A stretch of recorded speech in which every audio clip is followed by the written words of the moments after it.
US has gone from 27% to 12%. EU has gone from 16% to 10%. So I think the growth in China and the decline in the US and the EU are quite remarkable. And then here you see that in 2011, the trade share, the EU is 10%, TPP, that is the 9 or so countries that are engaged in those negotiations, is 24%. ASEAN plus these countries is 48%, and Japan, China, Korea is 27%. So I think from an economic point of view, the Japanese are accurate, correct in thinking that Asia is playing an increasingly important role. In terms of foreign direct investment, the pattern is not that obvious, but you can see that the EU, the Japanese investment in the EU is not increasing. In fact, it's decreasing. The investment in Asia is increasing, and I think it will increase more over time. With the US, it has gone down slightly. And this 2011, we don't have the composition yet. But I think the trend is pretty clear that not only the trade with, but also the investment in Asia is increasing. So as you can see, as I say, it is a Japanese government agency that's shared these slides with me. Asia Pacific is the most important region for Japan. So of Japan's exports, approximately 1/4 go to TPP participant countries. More than 2/3 go to the APEC member countries. 40% overseas direct investment. Well, the TPP actually includes the U.S., so it's a little inflated. But I think the trend is pretty clear about the increasing importance of Asia for Japan. So the second factor in the U.S.-East Asian relationship that I think many people in Japan pay attention to is the perceived decline of the United States. Back in 1987, when I was at USTR, there was a lot of discussion and debate about the decline of America, and Paul Kennedy at Yale University came out with the book, The Rise and Fall of the Great Powers, which is a great bestseller in translation in Japan, and I think in many of the parts of Asia where it was translated and read.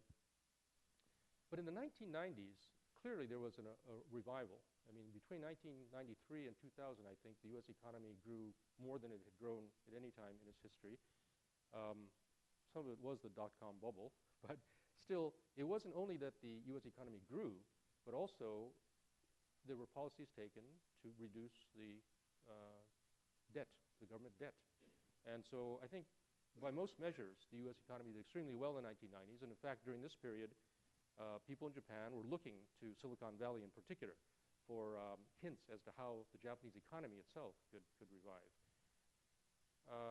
However, in the 2000s, especially after September 11th, and with the war on terrorism, with the invasion of Iraq, with the invasion of Afghanistan, with the financial crisis of 2008, 2009, or 2007 through 2009, the perception in Japan, I think, increasingly was that the U.S. is wasting its resources on adventurism and militarism, and that the U.S. was engaging too much in what the Japanese like to call as the money game, basically financial services and a lot of speculation and not enough regulation.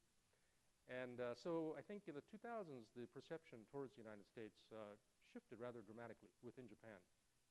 And now more recently, with the crises in Europe, I think again the Japanese are reinforced in their view that the West, that is Europe and the U.S., are in decline. It's Asia that is the future for Japan, at least economically. At the same time, however, I think many people in Japan want the U.S. to be engaged in Asia.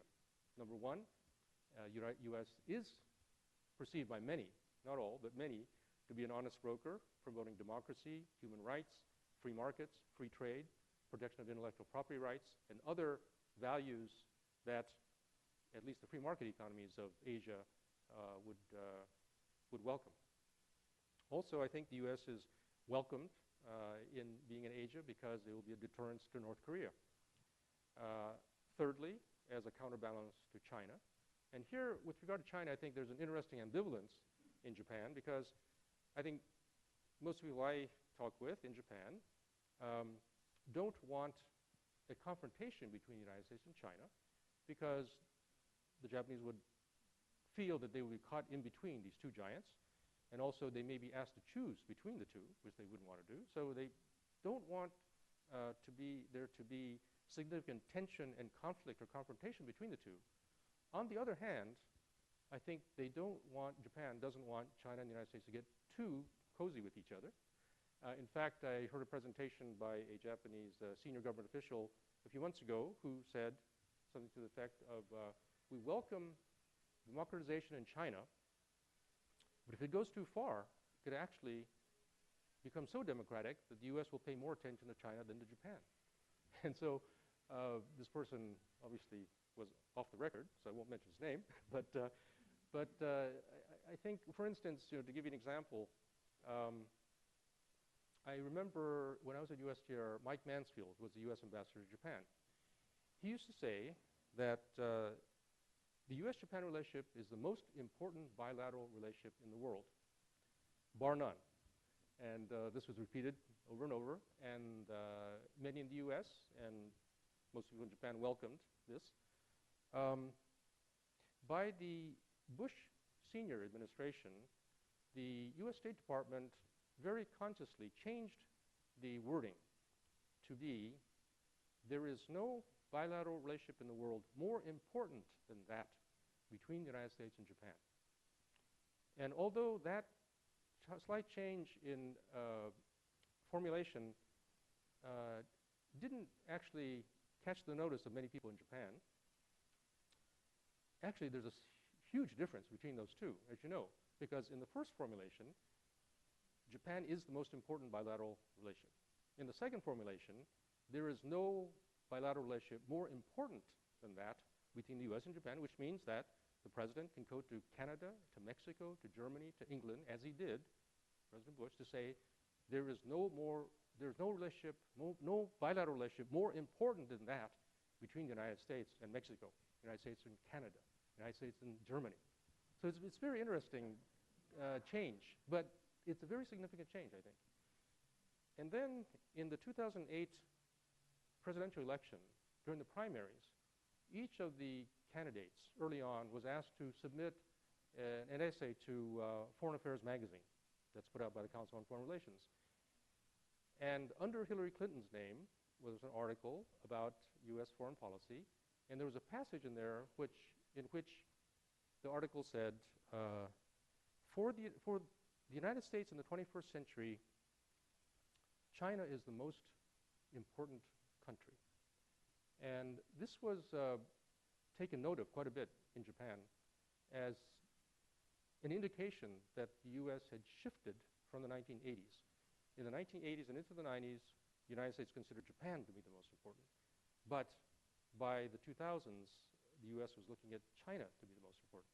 Now, I explained to my Japanese friends that I don't think that it was that the people around Hillary Clinton felt that they particularly liked China, or that they thought that it was a good thing that China was the most important country for the United States to deal with. But in terms of the issues that China raised, whether it was security issues, economic issues, human rights issues, environmental issues, that they were so significant that for the United States, it has become the single most important country to deal with.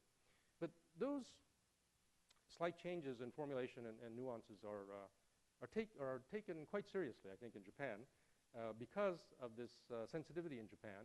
Japan, I think, certainly in the Meiji period and on until the 1930s, was considered in the United States to be the model country, the only country in Asia that industrialized and grew. And after especially the Russo-Japanese War of 1904-1905, the first Western country, first non-Western country to defeat a Western country, and therefore in war, and therefore Japan was kind of a model. And there were many American scholars who kind of compared China and Japan and said, China's a laggard, and they had all these traditional things holding it back, whereas Japan was such a wonderful example of modernization.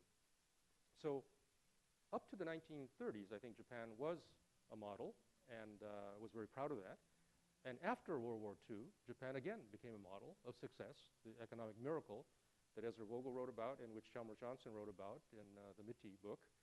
And so I think Japan has always considered itself, even during the Meiji period, Datsuwa Nyuo, its escape from Asia and enter the ranks of the Western powers. So I think from that perspective, Japan still wants to adhere to being a special case in Asia, the only country that industrialized until recently in Asia, and a democracy and an ally of the United States. So the third factor that I think is important in thinking about U.S.-East Asian relations as viewed from Japan is the 2009 regime change in Japan. The lower house election of August 30th of 2009 resulted in a new government in Japan. I think September 19th of 2009 is 16 is when it took office. Prime Minister Hatoyama, who, by the way, is a PhD in operations research from Stanford, so he spent 6 years here in the Bay Area. But this represented the first time in 54 years that the LDP, the Liberal Democratic Party, lost power. And the Democratic Party of Japan took over. Arthur Stockman, who is one of the leading Western scholars on Japanese politics and for many years a professor at Oxford University, gave a speech in Tokyo when he received the Japan Foundation Award in October of 2009. And in that speech, which I attended, he said, "The election of August 30th, 2009 is the single most important political event in post-war Japan." And I think many people expected that the election would result in some very significant changes. And certainly this was all in the backdrop, with the backdrop of the end of the Cold War in Asia. And then with the new LDP, the Democratic Party coming into power and proclaiming that they wanted to have a more equal relationship with the United States, and also they wanted to emphasize the East Asian community. And some people in the United States actually, I think, overinterpreted this. There's an article that Mr. Hatoyama published in the New York Times, which was unfortunate because it was a condensation and translation of an article that appeared in Voice magazine in Japanese, but the condensation was quite, I think, selective. And it gave the impression to some people outside of Japan that the new Prime Minister was anti-capitalist, anti-US, and anti-globalization, which I don't think any of those applies, but in any case, it gave that unfortunate impression. And it is true also that Mr. Ozawa, who a prominent member of the Democratic Party of Japan, took a large number of Japanese Diet members to China soon after the installation of the DPJ in office, also giving the impression to some in the United States that Japan really was shifting its attention towards China in particular and Asia more generally, away from the United States. However, I think somewhat ironically, and contrary to the expectations of many people, the current Democratic Party of Japan's dependence on the United States is actually quite strong. And I think there are several reasons for this. One is that when Mr. Hatoyama took office, the issue of the Futenma Marine Air Station in Okinawa became such a huge issue between the U.S. and Japan. In fact, Richard Armitage, who was the Deputy Secretary of State in the George W. Bush administration, has said that the Futenma issue sucked the air out of the room on U.S.-Japan relations. It consumed everything. So that, as you, I'm sure, know, this was an agreement reached between the United States and Japan during the Bush administration. And I think on the Japanese side, there was perhaps some miscalculation in thinking that because it was a change of administration in the U.S. would be more willing to listen to the Japanese government's desire to have some changes in this agreement that had been reached. Unfortunately, from the Japanese point of view, there was tremendous continuity on the U.S. side, despite the fact that it changed from a George W. Bush to a Barack Obama administration, partly because the U.S.-Japan security relationship is one where there's not such a huge difference between Democrats and Republicans, but also because Secretary Gates continued as the Secretary of Defense in the two administrations, and also because Kurt Campbell, who had been a Deputy Assistant Secretary of Defense in the Clinton administration dealing with these issues, had become the Assistant Secretary of State for East Asia in the Obama administration. And Michael Green, who is a close colleague of his, who used to work for me as an intern at USTR, Michael Green, although he's a Republican, he and Kurt Campbell worked very closely on these issues. So there was tremendous continuity on the U.S. side, whereas on the Japanese side, there was very little continuity. And I think that the Democratic Party leaders, many of them didn't know the details of the agreement that had been reached, in part because the LDP hadn't shared with the Democratic Party, and also because the Democratic Party came into power in Japan saying that they would make the decisions and would not rely on the bureaucrats, who, in their view, could not be trusted. So for all these reasons, there was a kind of a mismatch between the U.S. expectations of continuity and the Japanese desire for change. So anyway, this issue consumed the first several months of the new Japanese government. And the view eventually essentially seemed to be, although unstated, I would summarize it by saying, we in Japan have pissed off the U.S. so much on this Futenma issue, we cannot possibly upset the U.S. on other issues. And so there was a real attempt, I think, on the part of the Japanese government to tread softly and to not offend the U.S. on other issues, because this issue had created such controversy between the two countries. Also, the actions of North Korea, of China on territorial issues in particular, like Senkaku Islands, and Russia with regard to the Northern Territories, these were all issues that I think in some ways these countries, perhaps thinking that the U.S.-Japan security relationship was not quite as tight as it was, gave these countries an opening to try to take advantage. And therefore, I think with the U.S. coming to the support of Japan, the Japanese leadership was very appreciative. And then the triple disaster of March 11th of last year in Tohoku, the earthquake, tsunami, and the nuclear radiation issue, resulted in the Operation Tomodachi, where the U.S. forces, several tens of thousands of U.S. military forces, helped in the recovery and revitalization of the Tohoku region. And this was widely covered in the mass media. And so there has been tremendous appreciation by Japan, the leadership as well as the people, for the U.S. support for this.